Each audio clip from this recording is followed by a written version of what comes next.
Well, the next morning I wake up, and my little sister, who was 11 at the time, looked at me and she said, "Sadie, can I ask you something?" I was like, "Sure."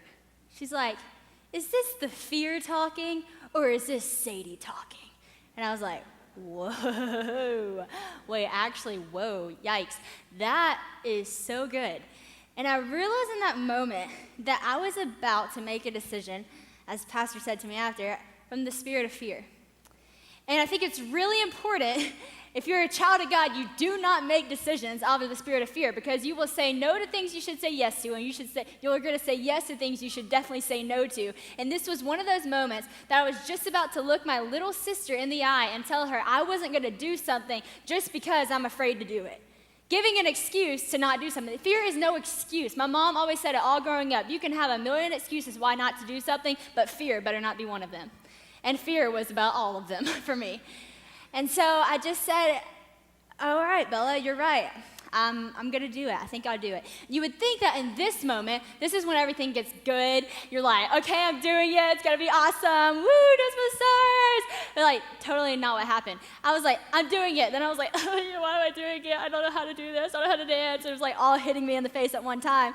And this is when fear got really ugly. So I was on my way to Mary Kate's house, who was my best friend at the time. She's now married to my brother. They were dating, and I was on my way to her house, just kind of like confined in a best friend, and just tell her, like, "Listen, I'm about to leave for 3 months. I'm terrified.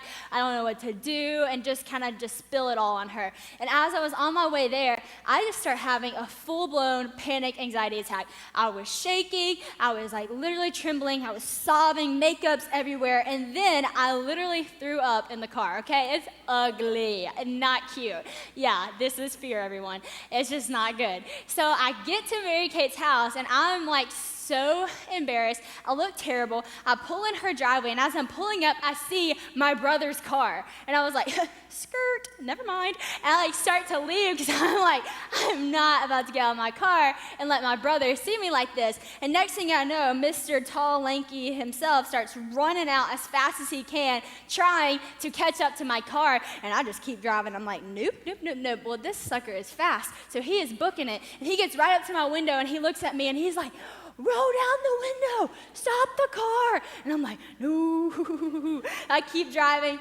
He keeps running. He's relentless. And so finally, I stop the car, but I just like mouth to him, "I'm not rolling down the window. I'm leaving." And he's like, "No, roll down the window." I'm like, "No, lock the car door." The dude jumps on my car. I was like, what in the world? So you would think in this moment, being a good sister, I would, just finally unlock the car, surrender. Oh no, I kept driving with John Luke on the car. Hello, that's fear. I'm driving, John Luke's on the car. I mean, I'm not going fast, but it took 45 minutes of me circling the neighborhood. This is not a joke, people, because I was so ashamed. And that's what fear does. Fear locks the car door. Fear rolls up the windows.